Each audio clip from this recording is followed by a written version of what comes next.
In a universe full of ideas, we draw lightness from the dark to a place where opposites attract. Right meets left, positive touches negative, sparking an explosion of truth. Because politics makes strange bedfellows.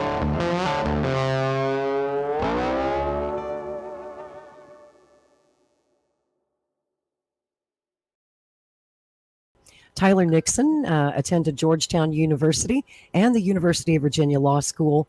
Also served in the U.S. Army's Berlin Brigade. Did a tour of combat duty in the first Iraq War back in 1991. Later, he served as staff assistant to former Speaker of the House, Newt Gingrich. Also worked on the presidential transition team for President George W. Bush in 2001 and on Republican Ron Paul's presidential campaign in 2008. I, too, am a veteran of that war. And let's bring Tyler Nixon in because I've been looking forward to this for so long, and I think he's finally connected and with us. Can you hear me? Hi. I can hear you. Can you hear me? Yes, loud and clear. We got it worked out. That was so strange. Sorry about that. I have no idea what the heck that I was. could hear you. It was very frustrating. I could hear you both and see you both, and yet But we couldn't see you. But now we can, and I'm so glad you're here.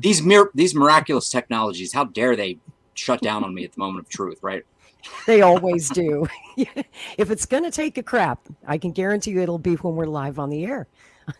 It always does. It's a privilege to meet you tonight, Tyler. It's an honor to be on with you guys.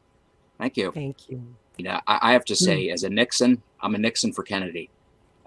This man he seriously, no, I had to live with the name Nixon, obviously.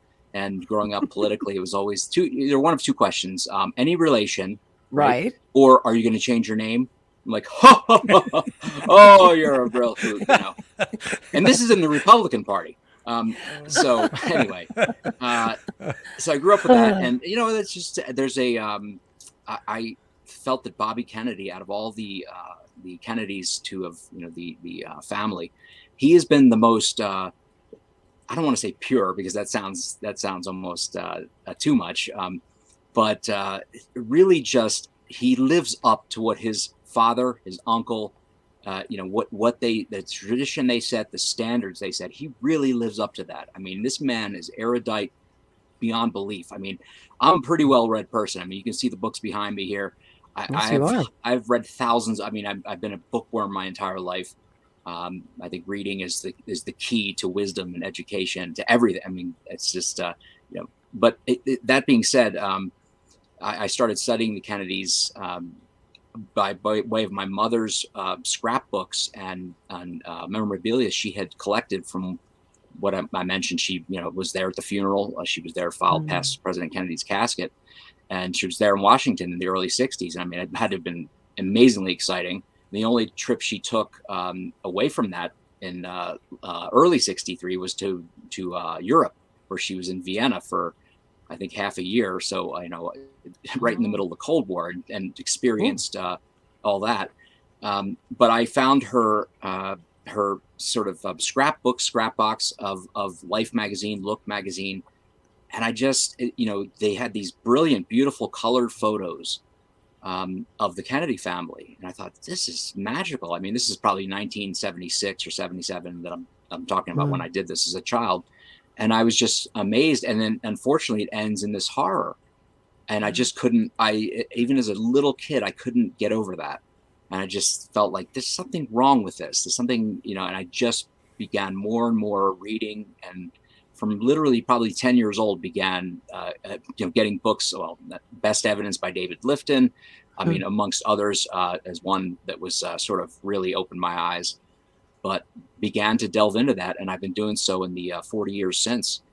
And Bobby Kennedy running for president, I think if he could attain the presidency, if he wins the presidency, it would be like a sort of a karmic realignment or something. It would be like I don't know, everything, all the hashes would be settled, because he will make right what has been torn asunder by the assassinations of both his uncle and his father.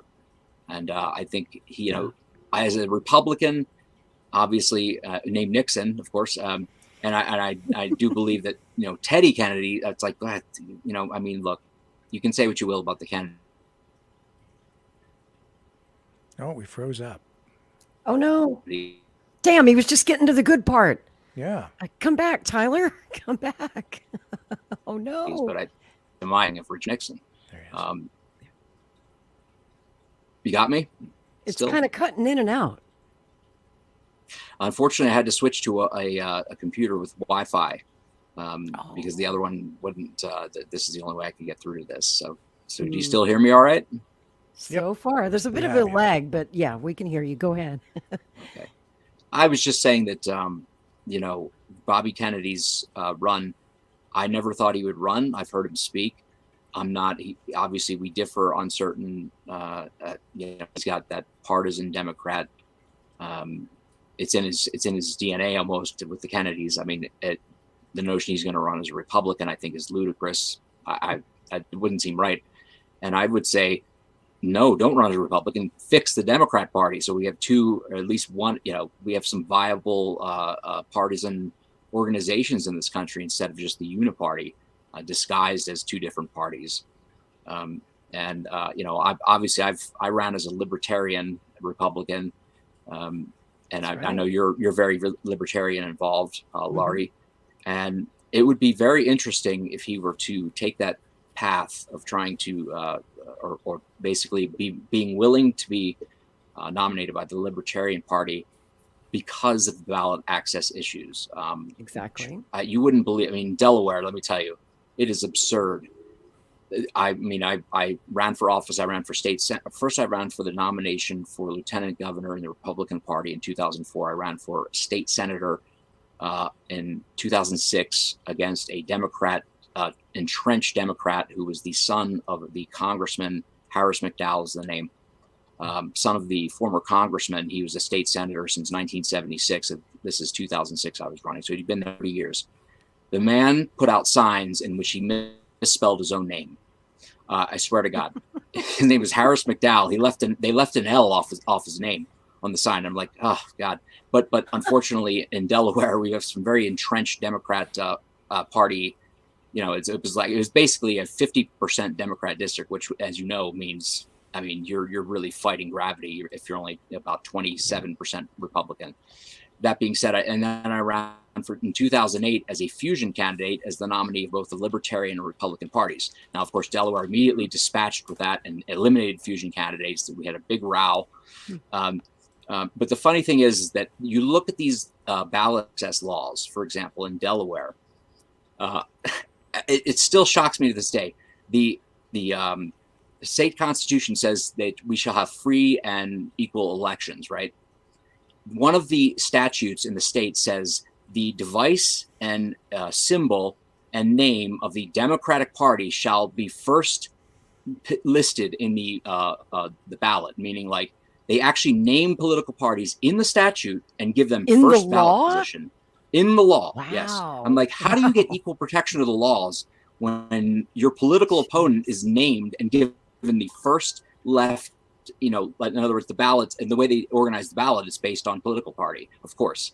And so I began rumbling about in Delaware about eliminating political parties or partisan, whatever you have from the process, meaning like we should have no.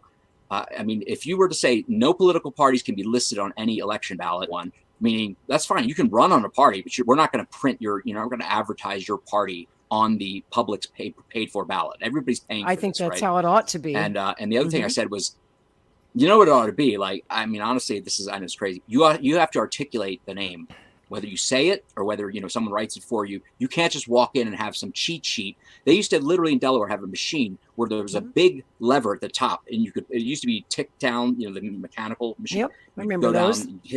You could pull the one big lever, and that would be all Democrat. Straight party ticket. I mean, this straight party ticket. This thing is so rigged for uniparty rule, and considering these laws are in place where the Democratic Party of Delaware has the leftmost ballot position, meaning like when you look at the ballot, it reads left or right, obviously, with the candidates' names, and at the top are the parties.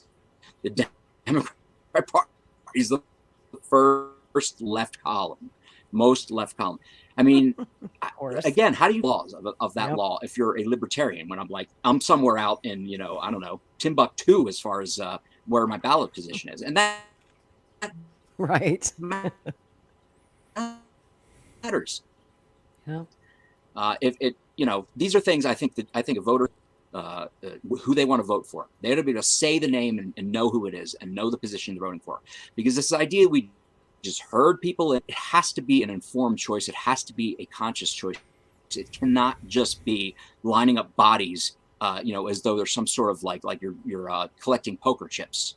I mean, this is a sick rendition of politics that is developed, and through these ballot access blockades that we see, like I mentioned in Delaware, let me tell you something. It was very difficult to get Ron Paul on the ballot in Delaware, which I led I was the state director for Delaware.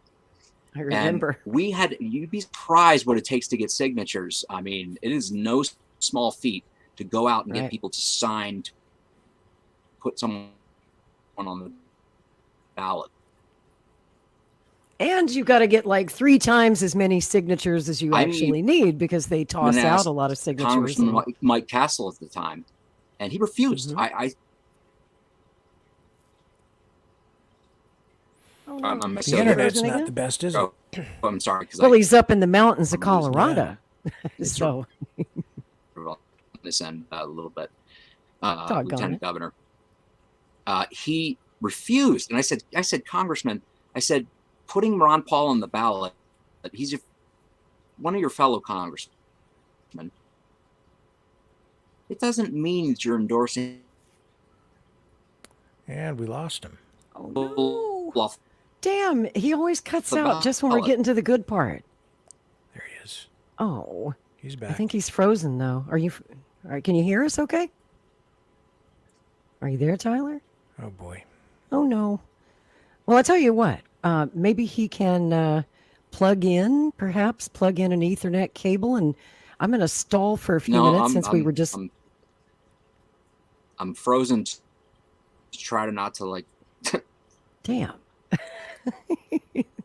Well, we were just speaking the of Wi-Fi's Delaware. being strained. I think Saturday night, unfortunately, it's a lot of. Is Mercury in retrograde by any chance? Probably. We'll blame it on that. I just blame the CIA when things go wrong. I just blame the CIA. What the hell? Why not?